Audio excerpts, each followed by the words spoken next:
हम कट्टर हो गए ना, इंसानियत भूल गए, उस दिन जहां चाहेंगे वही मंदिर बना देंगे और कोई कुछ भी नहीं बोलेगा। जहां हमारा जन्म हुआ है वही हमारा धर्म है। जो हमारे हमारे पिता है, हमारी हमारी माता है, जिसने जन्म दिया है वही हमारी माँ है, वही हमारे पिता है।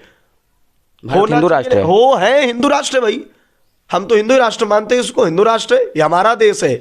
इसका अर्थ यह है कि हमारे पूरे विश्व में केवल एक ही धर्म था, सनातन, और हमारे राम कृष्ण भगवान शंकर, इसके अलावा कोई था नहीं। इसलिए यही लोग निकलते हैं। तो इसलिए आदि अनादि काल से सनातन धर्म है, और जो सनातन धर्म को मानेगा वही इस देश में रहेगा, वही इस संसार में रहेगा।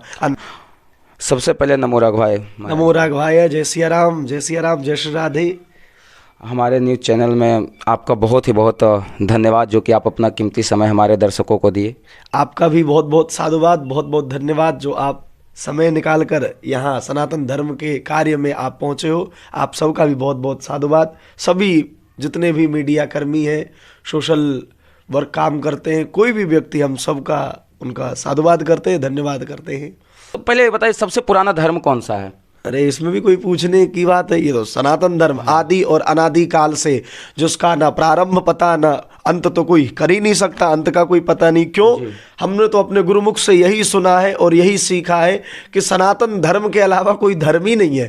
केवल और धर्म नहीं हो सकते, और अन्य हो सकते, धर्म नहीं हो सकता। बाकी सब मजहब है।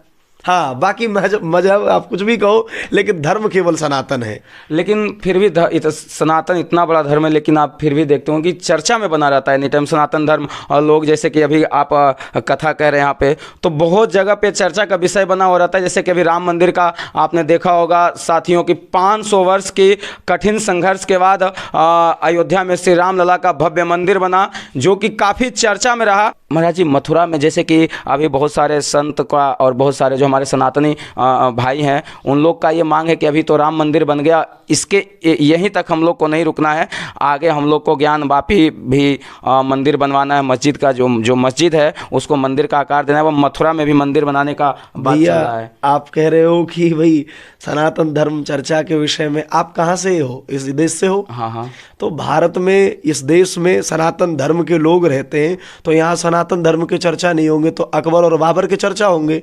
नहीं, चर्चा मतलब होता है, लेकिन जो चर्चा का विषय कि जो सनातन को मतलब ही देख रहे हो कि पाखंड बताते हैं, सनातन के ऊपर बार बार सवाल खड़ा करते हैं कि ये पाखंड है, अंधविश्वास है, अंधभक्त है। मैं ऐसे लोग की बात कर रहा हूँ। अब वही लोग पाखंड कहते हैं भाई, जिनको अपनी गद्दी चाहिए, जिनको अपना परिवार बसाना हो, जिनको लूटना हो। अब हमारा राम तो किसी को लूटना नहीं सिखाता। अब कई लोग कह रहे थे राम मंदिर बनेगा कि वो मर जाएंगे, ये बवाल होगा, खून निकलेंगे, कि रक्त की धार बहेगी। बहुत चर्चा में रहा। अब हमारे बाबा जी ने कह दिया भाई, योगी बाबा ने, मच्छर भी नहीं मरेगा और मरा भी नहीं। कुछ लोगों ने तो जहाँ तक देखे राम मंदिर को लेकर बहुत विरोध किए कि मंदिर बनाने से सिर्फ एक विशेष ब्राह्मण समुदाय के जो लोग हैं उनको वहाँ पे जो है रोजगार दिया जाएगा। और भैया टम्पू चलावे वालों देख लो, वहाँ जा करके वो मुसलमान है, दुकान वाले वो देख लो, कई मुसलमान भाई वहाँ दुकान पे बैठे, रोजगार तो सबको मिल रहा है। बस वाले से थोड़ी पूछा जा रहा है कि भैया तुम किस जाति के हो। जहाँ आप जलेबी पकौड़े समोसे खा रहे हो, उससे थोड़ी पूछ रहे हो आप किस जाति के हो। खामा खा ब्राह्मण बद। अब देखो सुन भाई, संत और ब्राह्मण तो बदनामी यार, दुनिया कुछ भी कहे और बदनामी रहेंगे। और जीवन भर अगर राम के कार्य के लिए बदनाम होना पड़े तो हम तो बदनामी अच्छे हैं और बदनाम होते ही रहेंगे। और आप बात कर रहे थे प्रभु जी अभिषेक भैया कि ज्ञान वापी को लेकर चर्चा है, मथुरा को लेकर चर्चा है, आदेश भी आया है, वहाँ पे पूजा अर्चन चालू हो गई है। वो तो हमारी इंसानियत है जो हम कोर्ट का इंतजार देख रहे हैं। ये हमारे अंदर वो राम की दी हुई शिक्षा है। राम जो मर्यादा पुरुषोत्तम है, उनके आचरण पे चल रहे हैं, वो हमारे अंदर ऐसी इंसानियत है जो हम इंतजार करते हैं। अगर जिस दिन हम कट्टर हो गए ना, इंसानियत भूल गए, उस दिन जहां चाहेंगे वही मंदिर बना देंगे और कोई कुछ भी नहीं बोलेगा। वो तो कोर्ट का हम फैसला मानते चलो भाई, सम्मान है। क्यों? भारत में वो न्यायालय उसको कहा जाता है, न्याय का एक जगह है। और बात रही मथुरा काशी, ये सब तो बनेंगे बनेंगे, उसको रोक नहीं सकता। अब हमारी तो तैयारी है महाराज, अमेरिका और पेरिस में, कनाडा में, इन सब जगह मंदिर बनाने की। अभी तो छोटी बात है, अभी तो देश देश में जाना है। अब देखो यहीं प्रातः काल कीर्तन में हम लोग गए, दूसरे गांव में कीर्तन करने गए। किसी को पता नहीं था कि कीर्तन होना है, किसी को ये भी जानकारी नहीं महाराज जी कीर्तन करने। और जहां भी गए प्रत्येक गांव का व्यक्ति, प्रत्येक जगह के व्यक्ति राममय हो जाते हैं और राम नाम का कीर्तन करते रहते हैं। अब हम तो संतों को यही चाहिए और क्या चाहिए। महाराज जी, जैसे आप तो देश के हर एक राज्य में जाते रहते हैं, तो आप वहाँ आपको क्या लगता है कि सच में सनातन बिल्कुल पूर्ण तरीका से जाग चुके हैं या फिर कुछ और कमी है अभी? नहीं प्रभु, अभी तो बहुत कमी है जी। अभी तो बहुत कमी है। अभी कमी यह है कि कुछ रक्षक ही जो सनातन धर्म के रक्षा करने वाले थे वही भक्षक हो रहे हैं। मैं उनको भी समझाना चाहता हूँ, सनातन धर्म में अगर आपको हिंदू धर्म में, हिंदू में आपको अगर जन्म मिला है तो हिंदू होकर आप हिंदुओं का विरोध न करें। अगर आप हिंदू होकर हिंदू का विरोध करोगे तो मैं यही समझूंगा आपकी नस्लें खराब है, आपका खून खराब है। आप अपने, मैं खुली बात कहता हूं, अगर आपके पिताजी हैं एक बाप के हो तो एक बाप के बनकर रहो। मैं तो हमेशा कहता हूं, लोग कहते धर्म परिवर्तन, अरे यार कोई बाप बदलता है? मैं तो सुना ही नहीं हूं धर्म कोई परिवर्तन होता है। जहां हमारा जन्म हुआ है वही हमारा धर्म है। जो हमारे पिता है, हमारी माता है, जिसने जन्म दिया है वही हमारी माँ है, वही हमारे पिता है। एक बाप का हूं मैं और एक ही धर्म का हूं। जीवन रह जाएगा, जीवन रहे या न रहे, राम और कृष्ण के हैं, राम और कृष्ण के रहेंगे। सनातन धर्म को जगा रहे और जगाते रहेंगे। और भगवान की बड़ी विशेष कृपा है जो कथाओं के माध्यम से सुनाने का अवसर मिलता है और जगाने का अवसर मिलता है। भारत देश में महाराज जी अभी एक जो हिंदू राष्ट्र है बहुत चर्चा में चल रहा है कि भारत हिंदू राष्ट्र, बहुत लोग बोलते हैं कि अगर जो भारत हिंदू राष्ट्र बन जाएगा तो यहाँ जो अदर समुदाय के लोग हैं वो कहाँ जाएंगे? तो क्या लगता है महाराज जी, भारत हिंदू राष्ट्र होना चाहिए या नहीं होना चाहिए? होना चाहिए, होना चाहिए कि होना हो है, भारत हिंदू राष्ट्र है, हो है हिंदू राष्ट्र है भाई। हम तो हिंदू राष्ट्र मानते हैं इसको, हिंदू राष्ट्र है, ये हमारा देश है। बंटवारे के समय जब अलग अलग बातें हो गई कि आप वहां रहेंगे हम यहां रहेंगे, फिर अब बात देखो, किराएदार हो किराएदार की तरह रहो। अगर आपको हमने यहां शरणागति दी है तो इसका मतलब ये थोड़ी है कि तुम हमारी छाती पे चढ़ोगे। तुम एक मंदिर की बात करते हो, हमारे यहाँ 50,000 मंदिर तोड़े गए।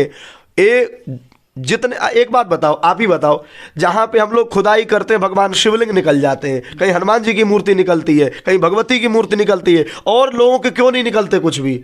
इसका अर्थ यह है कि हमारे पूरे विश्व में केवल एक ही धर्म था, सनातन, और हमारे राम कृष्ण भगवान शंकर, इसके अलावा कोई था नहीं, इसलिए यही लोग निकलते हैं। तो इसलिए आदि अनादि काल से सनातन धर्म है, और जो सनातन धर्म को मानेगा वही इस देश में रहेगा, वही इस संसार में रहेगा। अच्छा, भारत जब हिंदू राष्ट्र बन जाएगा प्रभु जी, तो जो अदर समुदाय के लोग हैं वो कैसे इस देश में कैसे रहेंगे? उन लोग का ये सवाल है कि हम इस देश में, हमारा क्या अस्तित्व रहेगा, हम कैसे रहेंगे, हमारा क्या अधिकार रहेगा? एक बात बताओ, राम मंदिर बन गया जी, मुसलमान वहां कैसे रह रहे? और प्रेम से रह रहे ना, ऐसे ही रहेंगे। अब ये बवाल तो होंगे, थोड़ी देर बवाल होते हैं। राम मंदिर में क्या कम बवाल हुआ? वहां भी बवाल होंगे। और अभी तो हम लोग मथुरा की तैयारी करें, हमारा लाला आवेगो भैया, लाला बहुत दिन आए गए, अब बर्दाश्त के बाहर हैं हम सब, अब बर्दाश्त नहीं कर सकते। जहां जहां जिसने जैसा जो किया है, हम लोग हर तरीके से उसको निवारण करेंगे। हाथ जोड़कर मान जाए तो हाथ जोड़कर, अन्यथा दूसरा उपाय तो होगा ही। फिर महाराज जी, हम आपसे ये जानना चाहते हैं कि क्या सनातन धर्म में कोई ऐसा दैवी शक्ति है जिसको सिद्ध करने के बाद इंसान किसी के दिल की बात को जान सकता है? दिल की बात? अरे पिछले 72 जन्मों की बात जान सकता है, आगे 72 जन्मों तक क्या बनेगा वो भी जान सकता है। अरे उनके पास, महाराज जी के पास, बागेश्वर धाम वाले महाराज जी धीरेन्द्र कृष्ण शास्त्री, प्रणाम है उनको भाई, हमारे मार्गदर्शक हैं, हमारे बड़े भाई हैं। सब लोग वही तो एक रास्ता दिखाते हैं कि हम लोगों को ऐसे चलना है, उन्हीं के रास्ते पे हम लोग चल रहे हैं। आचार्य श्री राम भद्राचार्य जी महाराज गुरु हैं भाई, वो सब संत हैं, गुरु हैं, सबको प्रणाम करते हैं। उन्हीं के आशीर्वाद से और उन सब की कृपा से, देखो जितने सनातन धर्म में गुरु हैं, मैं किसी के ऊपर कुछ टिप्पणी नहीं कर सकता। क्यों? मैं सबको प्रणाम करता हूँ। आदि गुरु शंकराचार्य महाराज, निश्चलानंद जी महाराज, कई पुरी वाले शंकराचार्य जी, सबको प्रणाम करता हूँ। अरे उनके मुकाबले हम लोग तो मिट्टी है महाराज, कुछ जानते भी नहीं है, ज्ञान भी नहीं है। हमारे ब्रज के ही एक अद्भुत सरल और सहज कथावाचक श्री देवकी नंदन जी महाराज हमारे बिल्कुल गुरु परंपरा के, निम्बार्क संप्रदाय के, प्रणाम करते। उन सब के मार्ग के द्वारा हम लोग चल रहे, धीरे धीरे धीरे धीरे उन सब की कृपा होगी तो हम भी आगे सनातन धर्म का और प्रचार करेंगे महाराज। अच्छा महाराज जी, एक बात आपको कि आप युवाओं को क्या संदेश देना चाहेंगे? जैसे कि युवा भी बहुत भटक रहे, युवाओं को क्या संदेश देना चाहेंगे? युवा भटक कहाँ रहे, युवा को तो मैं ला रहा हूँ, है ना? आप भी तो युवा है महाराज, और युवा सनातन धर्म में आ रहे, इससे बड़ी और क्या बात है। और यहाँ जितने बेटे, और सुनो हमारी कथा में हमारे साथ सबसे ज्यादा युवा ही रहते हैं। आप 2-4 युवा से बात करो, आज देखो हमारे यही कई युवा है। आप भैया लोगों से 1 मिनट पूछ लो कैसा लग रहा है उनको, क्या अच्छा लग रहा है, तब आपको पता पड़ेगा। अच्छा, एक छोटा सा सवाल और माध्यम जी, जैसे कि और बाकी अन्य लोग को, जैसे कि देश के अन्य लोग को अगर जो अपने गांव में कथा करवाना है तो वो आपसे कैसे संपर्क कर सकते हैं? भैया अगर हमसे कथा करवानी है, तो हमसे आकर मिले। हमारा यूट्यूब पे नंबर दिया गया है, यूट्यूब का चैनल का नाम है पूज्य श्याम शुभम जी महाराज, और उसी पे दिए गए नंबर पे नीचे लिखे रहते हैं नंबर, उस पे संपर्क करें। बिल्कुल ये ना सोचे कि इतना खर्चा, इतना चार्ज, ऐसा कुछ भी नहीं है। सनातन धर्म का प्रचार है, आप हमसे संपर्क करें, जो भी होगा बैठ के बात करेंगे और एक सरल और सुगम मार्ग से ठाकुर जी की कथा होगी। मन में भाव होना चाहिए।